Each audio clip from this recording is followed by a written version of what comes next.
안녕하세요. 춘주대원고 1학년 여러분, 정보 시간입니다. 이번 시간에는 2학기의 첫 수업으로 문제 해결과 프로그래밍 단원에서 문제란 무엇이고 어떻게 해결할까 라고 하는 단원을 가지고 이야기를 하려고 합니다. 교과서는 86페이지에서부터고요. 여러분들이 이 페이지에서부터 같이 봐가면서 수업을 진행하면, 수업을 들으면 조금 더 이해하기 쉬울 것 같습니다. 요 단원 여기에서는요, 뭐 학습 목표 되어 있죠. 컴퓨터로 해결할 수 있는 문제와 그렇지 않는 문제를 구분해서 설명할 수 있다. 계산 문제의 개념을 설명할 수 있다. 이렇게 되어 있는데, 그래서 컴퓨터가 문제를 해결할 수 있는가, 없는가? 컴퓨터가 해결할 수 있는 문제라는 것은 무엇이고, 왜 이걸 컴퓨터가 해결할 수 있다라고 생각을 하는가 정도를 이야기를 할 수 있으면 좋을 것 같아요. 그래서 여러분들에서 지난 시간에 설명했던 핵심 개념, 3단원에서 배워야 하는 추상화, 알고리즘, 프로그래밍 3개의 핵심 개념 중에서 추상화라고 하는 개념이 포함되어 있고요. 이런 것들이 3개, 연달아 3개 정도의 단원을 통해서 이야기를 할 겁니다. 그래서 여기서는 문제를 분석하는 내용을 가지고 주로 이야기를 하려고 합니다. 여러분들은 생활 속에서 굉장히 많은 문제들을 컴퓨터로 해결을 하고 있어요. 길 찾기를 내비게이션으로 해결을 한다거나, 혹은 여러분들이 궁금한 문제들을 인터넷으로 검색을 해서 네트워크를 이용해서 해결을 한다거나, 어떤 진위 여부를 확인한다든가 이런 문제들을 해결을 하고 있죠. 그래서 이런 많은 문제들을 컴퓨터를 통해서 해결을 하고 있는데, 그 컴퓨터가 항상 모든 답을 내려주는 것은 아닙니다. 왜냐면 여러분들이 판단할 수 있는 명확한 근거가 있는 것들을 보통 컴퓨터는 잘 해결해 주지, 어떤 사람마다 생각이 좀 다르다든가, 혹은 어떤 그 인식의 기준이 모호한 것들은 잘 해결할 수 없는 걸 볼 수 있죠.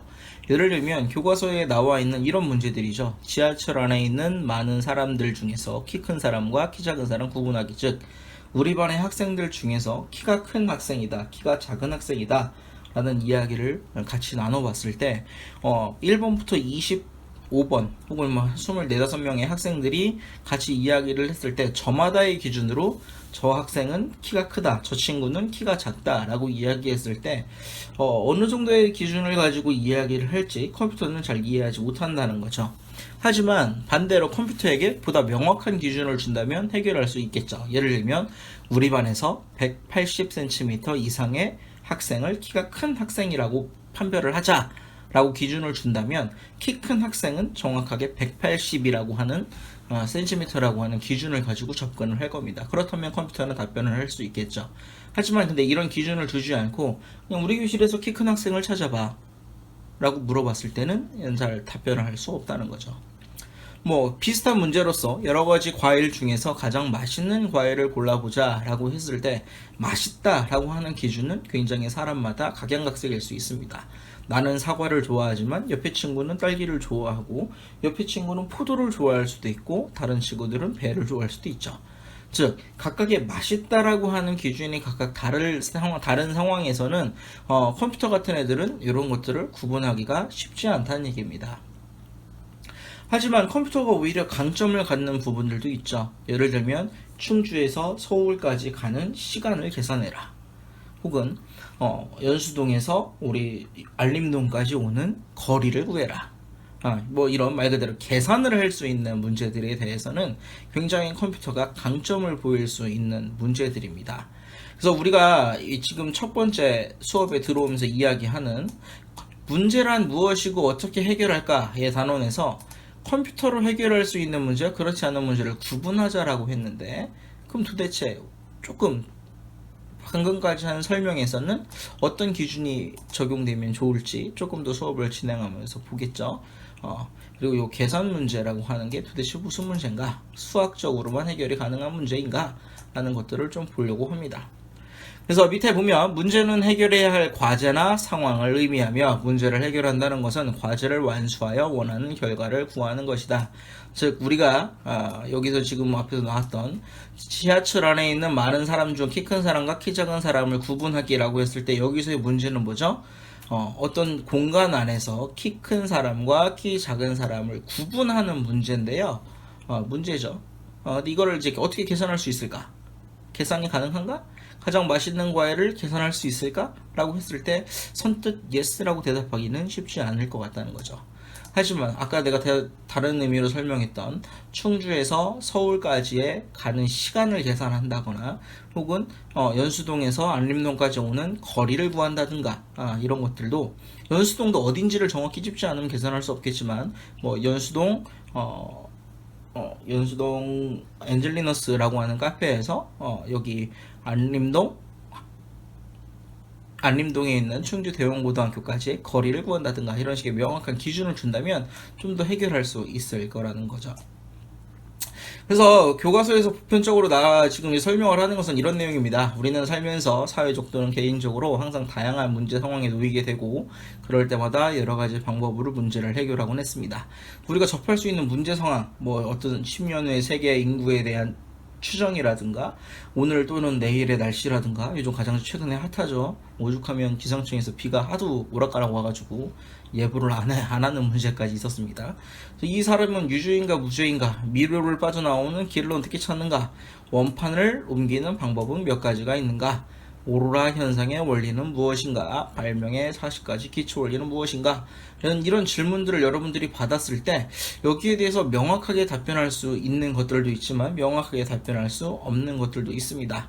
즉 이런 여러 가지 문제 상황에 놓여졌을 때 여러분들은 정보과학의 지식을 이용해서 혹은 정보과학에서 어떤 원리를 이용해서 문제 상황에 대해서 빠르고 정확한 계산력을 이용하는 컴퓨터를 이용해서 문제를 해결해 볼 수 있지 않을까 라는 것을 목표로 했을 때 문제를 해결할 수 있는 것과 해결할 수 없는 것들이 있다는 걸 좀 전에 이야기를 했었죠.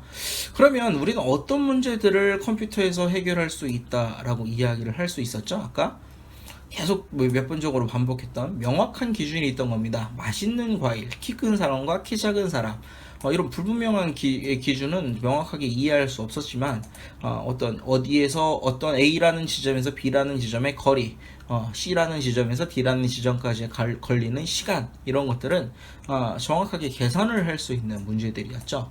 그래서 컴퓨터에서의 이 계산 문제는 굉장히 순차적으로, 여기 뭐 교과서에서는 절차라는 표현을 쓰지만 절차적으로 해결할 수 있는 문제들을 이야기합니다. 예를 들면 사과 하나에 사과 3개를 더하면 몇 개가 될까? 라고 물어본다면 여러분들은 초등학교 산수만 배웠더라도, 흔히 말하는 산수만 배웠더라도 4개라고 답변을 정확하게 할 수 있죠. 우리가 문제 첫 번째 거를 보면 15부터 127까지의 자연수 중에 홀수의 개수는 무엇인가? 정확한 명확한 기준이 있죠. 뭐가 있어요? 홀수라는 것이 있고 개수를 구한다고 되어 있습니다. 그럼 15부터 127까지의 홀수들은 어떻게 될까요? 15, 17, 19, 21, 이렇게 늘어나겠죠? 그러면 총 여기에서부터 15부터 127까지의 숫자의 개수 중에서 홀수를 구하려면 어떻게 하면 돼? 반이겠죠? 왜냐면 우리는 보통 자연수를 셀 때 홀수 아니면 짝수로 세기 때문입니다.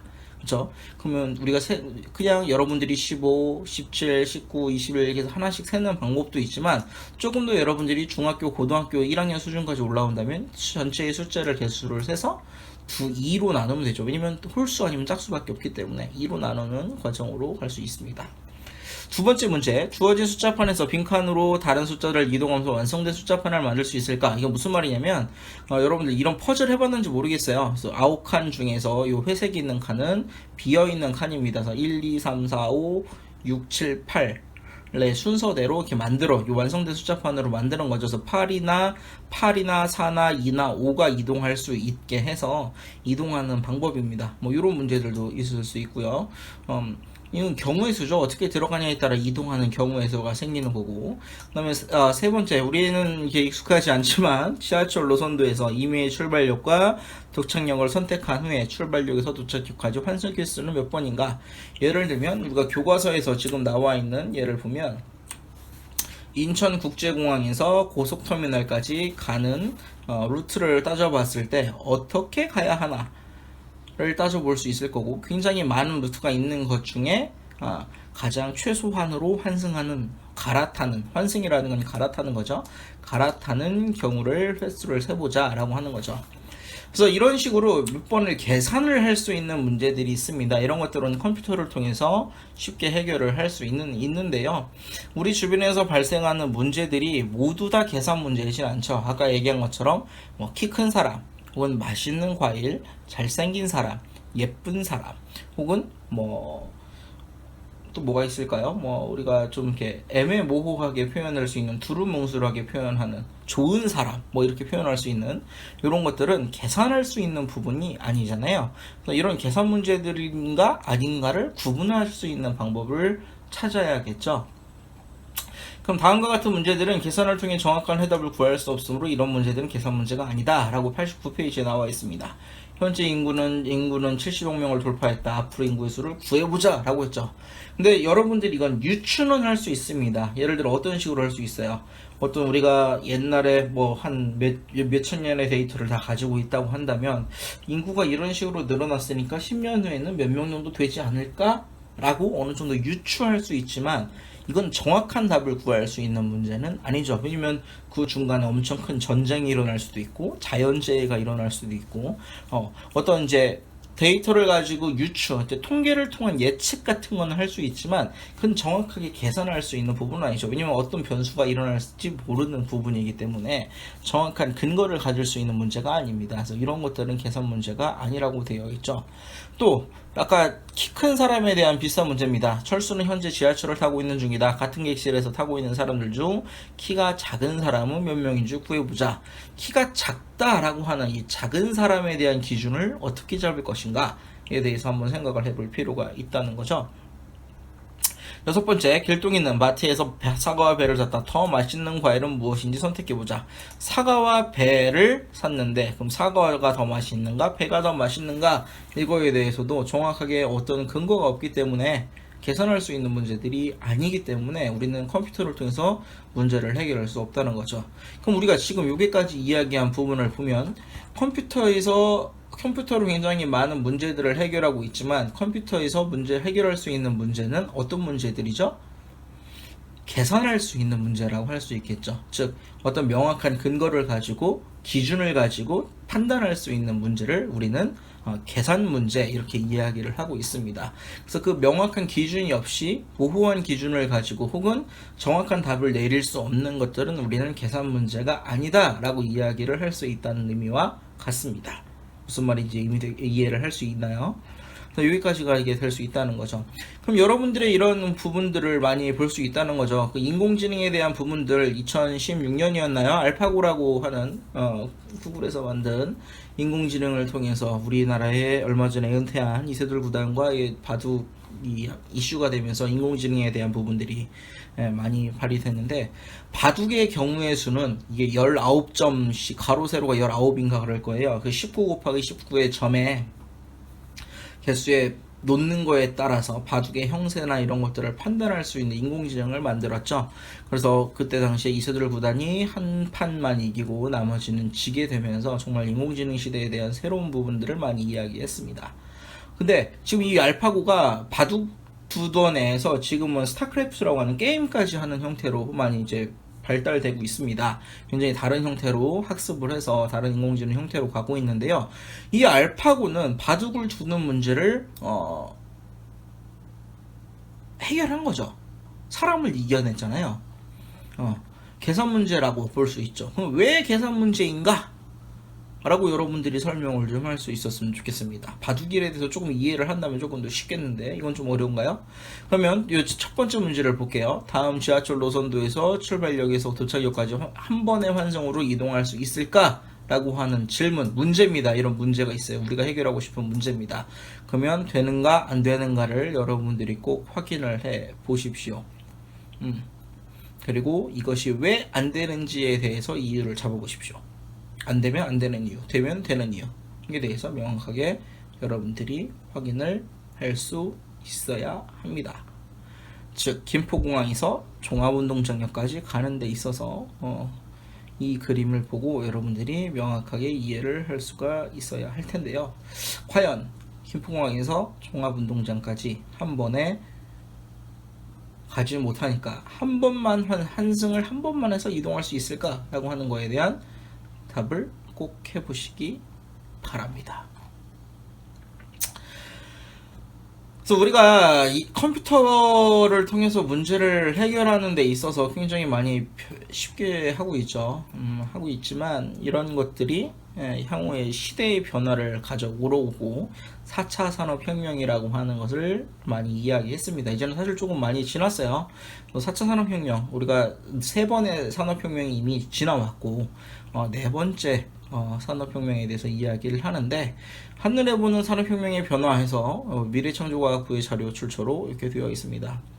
전기기관, 전기기관으로 인한 말 그대로 동력에 대한 것들 바뀌었고, 2차 산업혁명은 전기동력 기반으로 해서 자동화가 이루어졌습니다. 자동화. 대량 생산 체제가 이루어졌고, 세 번째 인터넷 기반의 정보화를 통해 자동화가 이루어졌고, 이 자동화를 이제 스스로 판단할 수 있는 역량까지 이뤄내는 거죠. 예전에 사람이 혹은 동물들이 직접적으로 일해야 됐던 것들을 기계를 통해서 만들어내는 1차 산업혁명, 이걸 통해서 대량 생산을 만들어내는 2차 산업혁명, 이걸 또한 사람이 직접 구동하는 것이 아니라 컴퓨터가 할 수 있도록 만드는 것이 3차 산업혁명, 네 번째는 이것들을 스스로 판단할 수 있는 역량까지 가는 것이 4차 산업혁명입니다. 우리가 1탄에서 많이 이야기했던 많이 없어질 것 같은 직업들, 이런 이야기를 많이 했잖아요. 왜냐면 이제 이 4차 산업혁명을 통해서 인공지능이나 이런 것들을 통해 많이 개선될 거라는 거죠. 이러면서 많이 개선된다기보다는 이제 대체될 수 있다는 얘기입니다. 무조건 모든 직업들이 다 없어지지는 않겠지만 이런 예측을 하고 있는 거죠. 이런 것들은 이제 계산 문제일까요, 아닐까요? 계산 문제일까요, 아닐까요? 이런 건 계산 문제가 아니고 예측이죠. 확률을 통해서 예측하는 건 계산 문제가 아니라고 그랬습니다. 다음 세 번째, 컴퓨터로 문제를 해결하는 건데, 컴퓨터를 이용하여 계산 문제를 해결하는 다음과 같이 문제를 추상화하고 알고리즘을 설계하며 이를 자동화하는 과정이 필요하다. 핵심 개념이 나왔죠. 추상화라고 하는 것, 알고리즘, 그리고 자동화. 이게 프로그래밍입니다. 그래서 지금 세 가지 요소가 이 단원에서 이야기할 첫 번째 단원에서 다 이야기를 해주는데요. 추상화라는 건 주어진 문제를 이해하고 분석하여 문제 해결을 위해 불필요한 요소를 제거하거나 작은 문제로 나눈다. 이런 얘기를 하고 있고, 두 번째는 알고리즘 설계. 이 요소들을 가지고 어떤 식으로 문제를 해결할 건지에 대해서 어떤 순서를 정하거나 나열해서 어떤 절차를 만드는, 단계를 만드는 과정을 알고리즘 설계라고 합니다.